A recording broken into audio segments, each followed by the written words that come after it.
Karena kalau kita lihat amalan-amalan yang ada pada tiap-tiap masjid, terkhusus mungkin di sini ada perayaan Maulid, Isra Mi'raj kah, Nuzul Quran kah, ataupun yang lain itu. Saya rasa bertentangan dengan Al-Maidah ayat 3. Karena di sini Allah katakan, pada hari ini telah aku sempurnakan agamamu untukmu. Ayat ini menerangkan seluruh ayat telah turun kepada Rasulullah. Kemudian Rasulullah mencontohkannya. Nah, maka dari ayat ini kita tahu bahwasanya yang tidak ada dari Nabi, yang tidak dikerjakan Nabi, pada saat ini semua muncul. Bukankah ini bid'ah? Makanya saya anggap bahwasanya Al-Maidah ini telah sempurna, jadi tidak perlu lagi amalan-amalan yang di luar Rasul. Ya. Di situ dikatakan agama sudah sempurna. Pertama, kita sepakat nggak dalil kita Quran dan hadis? Sepakat. Quran satu, yang kedua hadis. Ya udah. Nah, hadis itu apa? Hadis itu sesuatu yang disandarkan kepada Nabi. Jadi jangan nanti ketika kita sudah sepakat hadis itu sesuatu yang disandarkan kepada Nabi, ya, lalu di lain waktu nanti berbahasa kapan Nabi nyontohkan. Kita udah sepakat hadis itu sesuatu yang disandarkan kepada Nabi. Berarti kan boleh jadi perkataan Nabi, boleh jadi perbuatan Nabi. Kita ambil dua ini aja lah, nggak usah lagi yang lain. Dua inilah kita ambil dulu.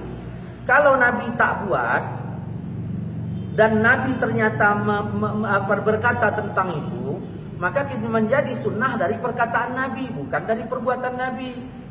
Andai kata pun Nabi tak buat dan Nabi tak mengatakan, kita masih ada satu dalil lagi.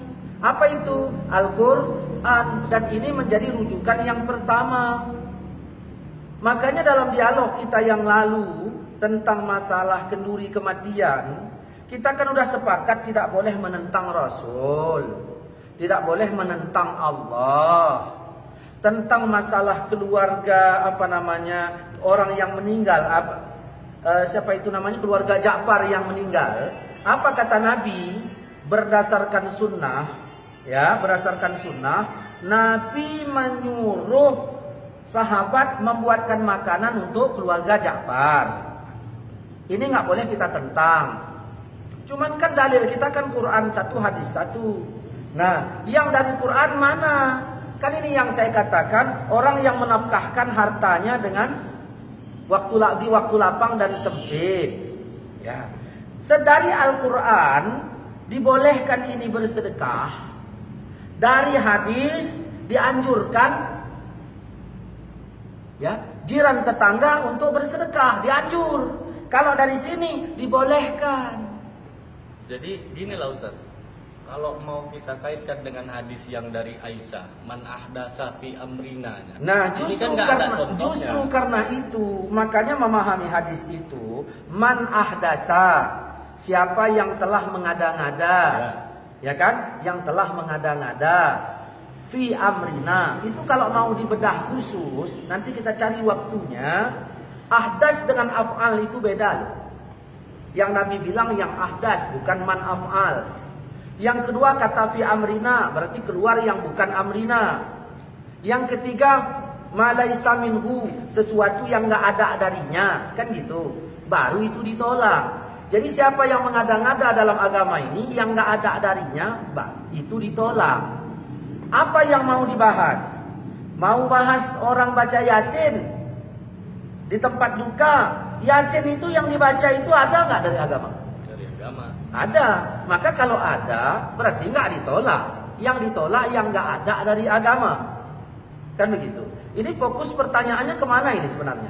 Ke agama. Kita tadi kan sepakat agama telah sempurna. Oke, kita arahkan ke sana. Jadi supaya lebih jelas, kata sempurna itu ada di dalam surah Al-Maidah ayat 3. Pada hari ini telah kesempurnakan agamamu untukmu. Saya bertanya sekarang, sempurna yang dimaksud apakah sempurna apa adanya?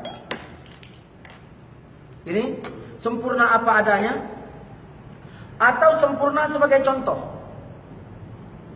Coba. Pilih. Yang pertama Ustaz, Sempurna apa?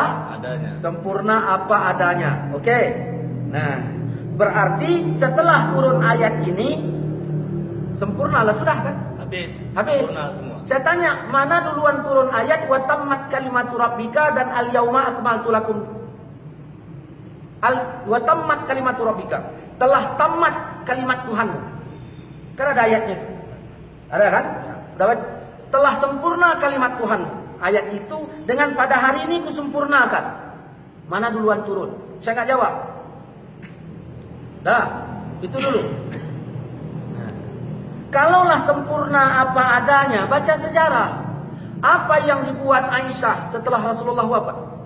Apa yang dibuat Abu Bakar, Umar, Utsman, Ali, Zaid bin Haris setelah Rasulullah wafat? Apakah mereka semua ini oknum-oknum menandingi Tuhan? Sehingga dia telah menyempurnakan sesuatu yang tidak menambah-nambah sesuatu yang sudah sempurna? Kalau berdasarkan dari hadis tadi bisa juga. Dari ayat. Dasa tadi, dari man'ah dasa Berarti tadi. nggak ngerti paman ahdasa kalau begitu ceritanya. Kita ambil dari ayat dulu. Dari ayat. Apakah Aisyah itu termasuk oknum penambah kesempurnaan? Baca aja sejarahnya. Karena kalau kita ceritakan jadi panjang nanti. Apa itu? Nah, apakah Aisyah itu pelakunya? Kalau kita tuduh pelakunya, bagaimana dengan Al-Ahzab ayat 6? An-nabiyyu aula bil mu'minin min anfusihim. Nabi itu hendaknya lebih aula di hati orang mukmin ketimbang diri mereka. Wa azwajuhu ummahatuhum. Bahkan istri Nabi itu mak mereka. Allah puji istri Nabi. Di sini kalian bilang bahwa istri Nabi penambah kesempurnaan. Padahal Allah puji. Pilih aja. Berani nggak kalian mengatakan Siti Aisyah itu penambah kesempurnaan? Tidak. Itu masalahnya. Kenapa nggak berani? Karena faktanya agama sudah sempurna. Bukan yang dimaksud sempurna apa adanya, tapi yang dimaksud kata sempurna itu sempurna sebagai dalil. Maka berdasarkan dalil. Mari, saya udah siapkan ini, kita tolong di syuting ya. Agama telah sempurna. Sebagaimana yang telah kita maklumi bahwa agama ini telah sempurna menetapkan 5 hukum. Ada berapa hukum? Wajib, sunat, mubah, makruh, haram. Dalam surah Al-Maidah ayat 3 Allah berfirman begini. Udah. Banyak orang menjadikan ayat ini menghukumkan bid'ah, ya, dan sesat total bagi para pengamal perbuatan yang dianggap baik selama ini. Di antaranya maulid Nabi, doa berjamaah, salam-salaman setelah sholat dan yang lain-lain. Ya, inilah ini. Kalau memang kita berbicara agama sempurna, ya, saya bertanya, ini ayat ini sempurna nggak? Ya, dialah yang menurunkan Al-Quran kepadamu. Di antara isinya ada ayat muhkamat. Itulah pokok isi Al-Quran. Sempurna nggak? Sempurna ini ayat. Yang ini sempurna nggak? Yang lain ayat-ayat mutasyabihat. Adapun orang yang cenderung di dalam hatinya condong kepada kesesatan, mereka mengikuti sebagian ayat-ayat yang mutasyabihat saja untuk menimbulkan fitnah dan banyak lagi. Ini nggak saya bahas. Nah, pokok isi Quran adalah ayat muhkamat. Setuju nggak? Setuju. Nah, ini saya tanya lagi. Dah, ini ayat ini sempurna nggak?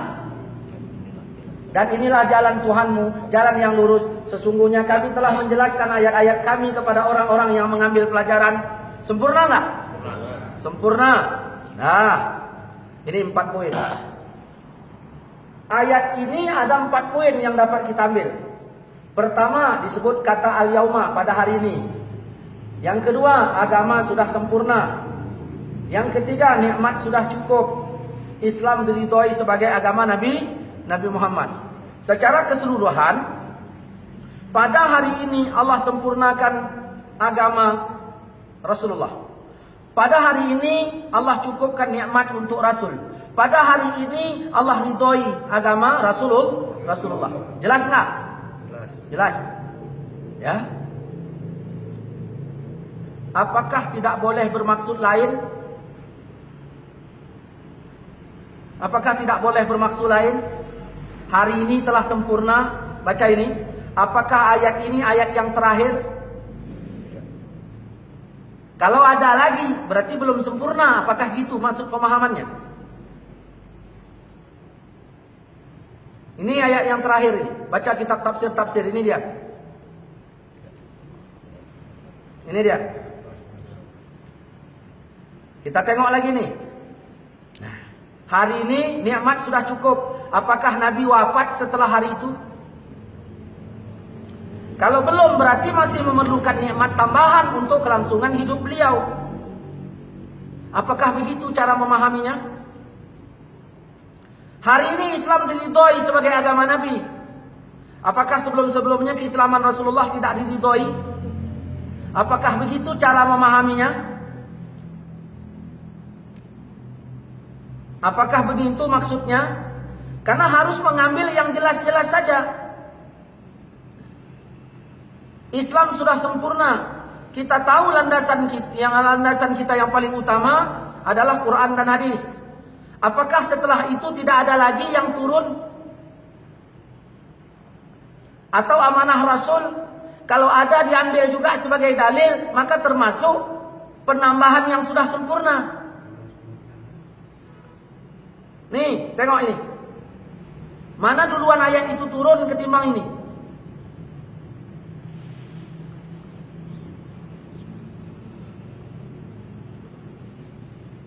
Aku berpesan kepada kalian supaya bertakwa kepada Allah, mendengar dan patuh kepada pemimpin, walaupun pemimpin itu orang yang berkulit hitam. Karena barang siapa yang hidup di antara kalian setelah aku wafat, niscaya dia akan melihat perselisihan yang sangat banyak. Pada saat itu hendaklah kalian mengikuti sunnahku dan sunnah khalifah yang telah mendapat petunjuk dan cerdik pandai. Pegang teguh-teguh semua itu dan gigitlah dengan gerahammu. Jauhi perkara bid'ah, karena semua bid'ah itu sesat. Dalam hadis ini Rasulullah telah wafat, kita diperintahkan mengikuti sahabat. Kapankah sunnah sahabat itu? Kapan sunnah sahabat? Tadi kan patokannya ketika ayat itu turun udah sempurna, nggak boleh ditambah-tambah lagi. Ternyata Nabi bilang ikuti sunnah sahabat. Bagaimana? Masa Rasul tarawih hanya 3 malam di masjid. Dilakukan 8 rakaat. Kita ambil begitu aja lah gampangnya. Sedangkan Sayyidina Umar 30 malam di masjid.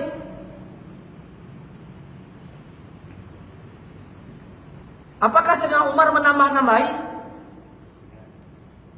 Adakah Nabi bilang kau tambahi 27 malam?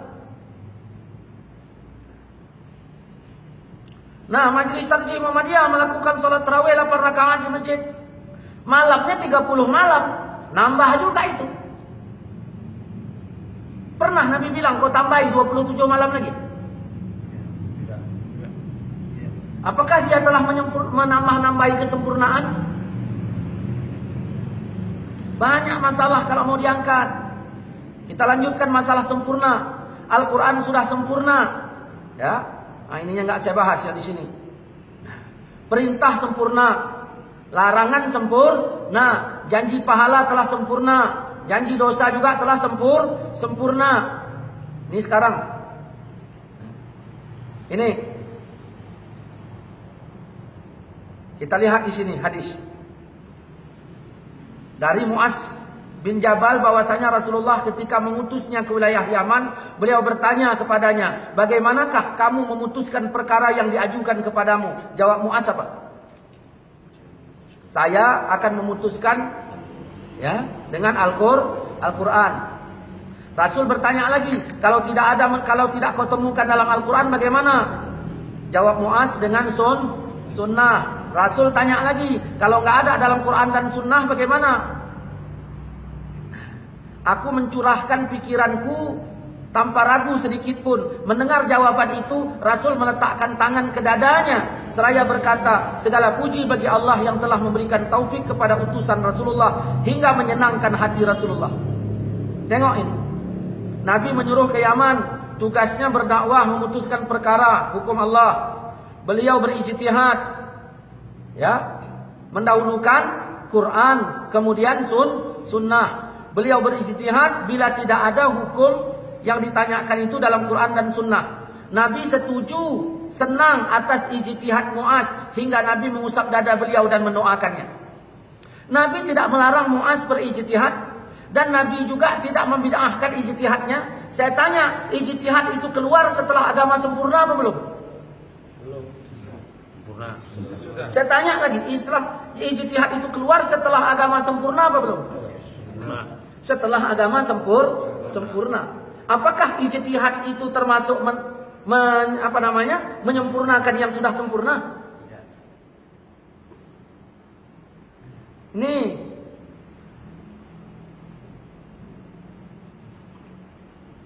Ini menunjukkan bahwa perkataan Wahabi, ya, perkataan kalian-kalian, setiap yang tidak dicontohkan Rasulullah itu adalah bid'ah, sangat tidak sesuai dengan sunnah Rasul. Artinya pendefinisian bid'ah, fi'lun ma lam yu'had fi asri Rasul, perbuatan yang enggak dicontohkan di zaman Nabi itu tidak sesuai. Jadi kalau sudah acuan yang enggak sesuai, bagaimana lagi mau dikait-kaitkan? Perlu dipahami adalah amanah Rasulullah kepada Muaz ini jauh, ya. Dahlah, enggak usah kita bahas yang sini. Payah. Ini lagi kita tengok. Apabila seorang ahli hukum memutuskan hukum dengan hasil ijtihadnya dan ternyata tepat ijtihadnya, maka baginya pahala berapa? 2. Nah, apabila memutuskan hukum dengan hasil ijtihadnya ternyata keliru, maka baginya berapa? 1. Mungkin kalian bilang bukan, langsung bid'ah dalalah. Enggak begitu. Maka bertanyalah kamu kepada orang yang punya ilmu jika kamu tidak mengetahui. Siapakah yang dimaksud dalam ayat ini? Ya. Panjang kalau dibahas. Cukuplah dulu, nanti kita sambung lagi malam Rabu depan. Ya.